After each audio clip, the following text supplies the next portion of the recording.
What's the first thing you think about when you think of Star Wars? Is it lightsabers? The Force?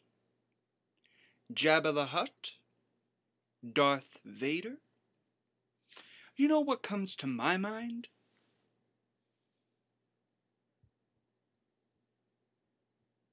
Impact. Star Wars impacted the way that we make and market movies. Before we get to that, let me take you back where it all began. Back in 1973, George Lucas released his first major motion picture, American Graffiti. The film went on to be the most successful movie at that time. With the success of the film, he was able, like most filmmakers who are successful, to concentrate on a far more ambitious movie project that he didn't even conceive would have been possible if American Graffiti hadn't been the success that it was. It was a concept about a galactic empire being overcome by a rebellion alliance. With that idea in notion, Lucas wrote a mammoth 900-page script for a movie he originally entitled The Star Wars. The film, considered too large for one budget and filmmaker to take at one go, was divided into 3 movies of separate proportion. In 1975, he finished up revisions for the first part of the script, and the project was greenlit by Fox soon after. Since the studio had no special effects department really at that time, Lucas decided to utilize his own. He decided to fund his own special effects department, and thus Lucas's mainstream incarnation of ILM, Industrial Light and Magic, was born. Now, let me tell you a history about this ILM that Lucas had endeavored in. In 1971, 4 years before the first Star Wars movie was gaining momentum, George Lucas started a special effects team, and that special effects team worked on his ill-received first film, THX 1138. That film was based on his college film, which was critically acclaimed by his professors and students alike. Although the special effects team were not credited for their participation in the film, that was what Lucas considered his first real incarnation of ILM. In 1977, well into production of the first Star Wars movie, Lucas was eager to get special effects that the studio couldn't give him since they pretty much dropped their special effects department. With the limited resources that Lucas had, he reached out to Ray Harryhausen of Mighty Joe Young and Sinbad the trilogy. He made those movies. And Douglas Trumbull of 2001: A Space Odyssey for assistance. Harryhausen declined, and so did Trumbull, but Trumbull, being the great guy that he is, led Lucas to a special effects person named John Dykstra. Dykstra agreed and actually assembled his own group of men who ultimately became the special effects division of Star Wars, thus becoming the incarnation of ILM. The first year of ILM's existence was rough and stressful for everybody. For the first year, ILM only got out 4 or 5 shots. And they occupied half their budget making those 4 shots that Lucas would not himself approve or want. The reason for that is the technology that they needed for their movie didn't exist. Didn't really exist. The computers that they needed didn't really exist, and they had to make their own special effects equipment. With production time dissipating, ILM had to create over 300 visual effects shots in less than 10 months. Knowing this dilemma, Lucas had to change the release date from Christmas 1976 to summer 1977. Little did the team know their hard work would make cinema history. Star Wars was eventually completed, with little expectation from those of crew and studio. It wasn't expected to be anything more than a dud. And Lucas took it upon himself to take advantage of that situation and get the rights to the stuff that the studio didn't care about. And that was action figure deals, t-shirts, posters, merchandise. Stuff that really wasn't considered at the time, stuff that could be marketed through movies. It hadn't been done before. So the studio just gave him the rights full out, didn't really think anything of it, and the gamble paid off.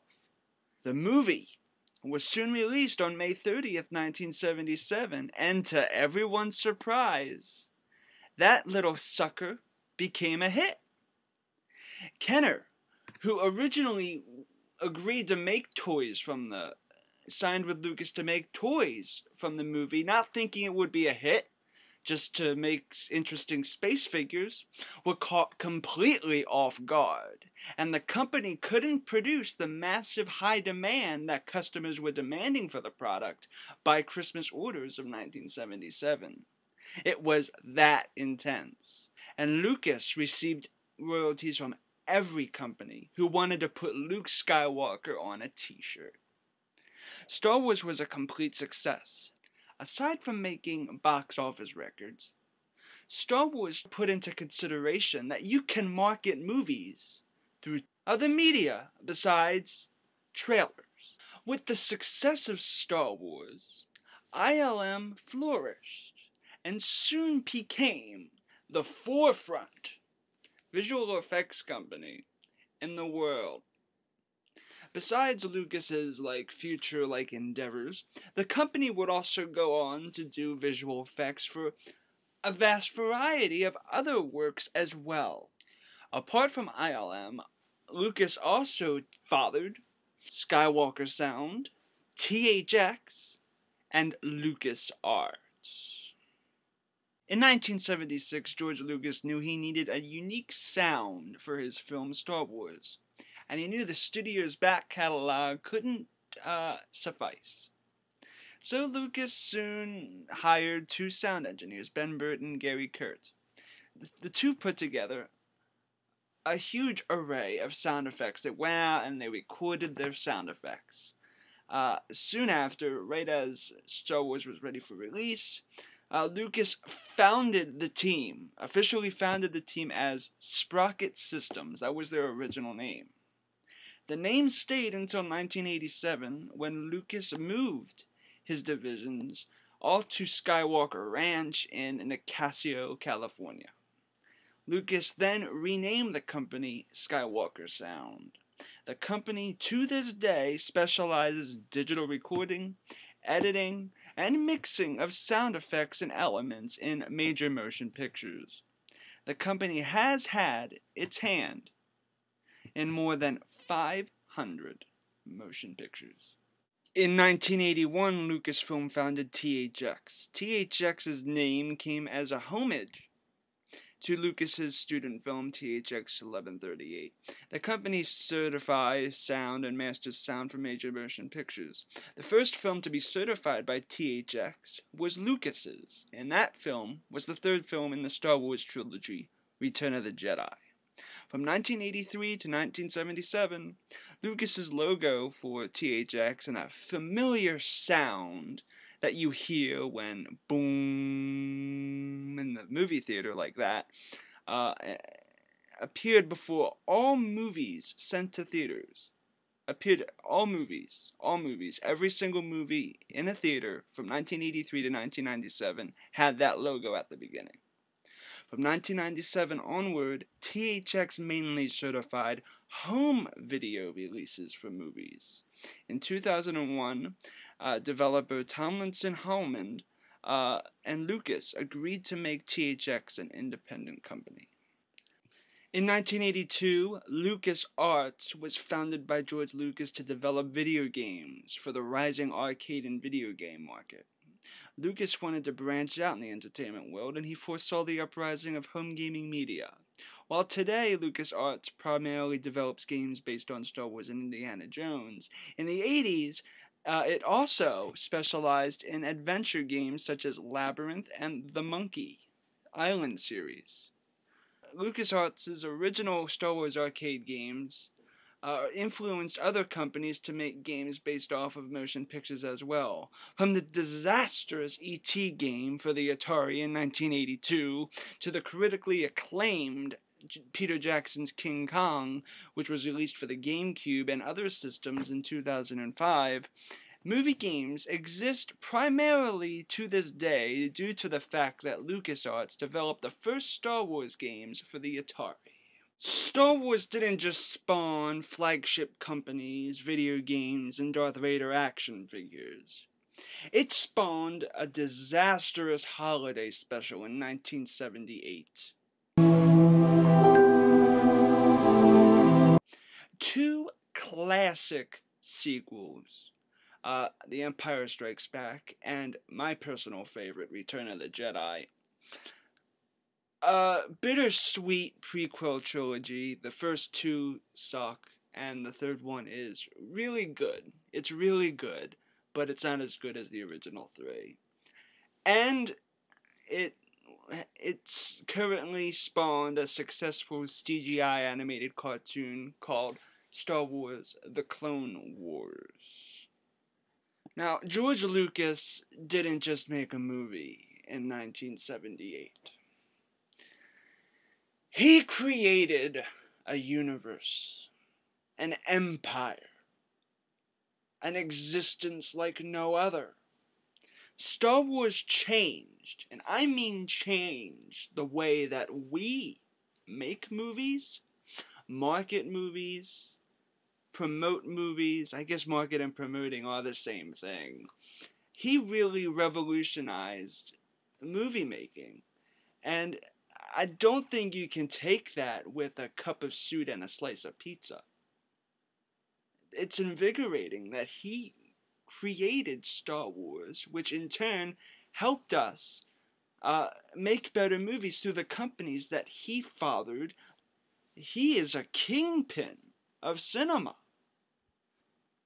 The idea George Lucas had will always, most definitely, live on. Keep rocking.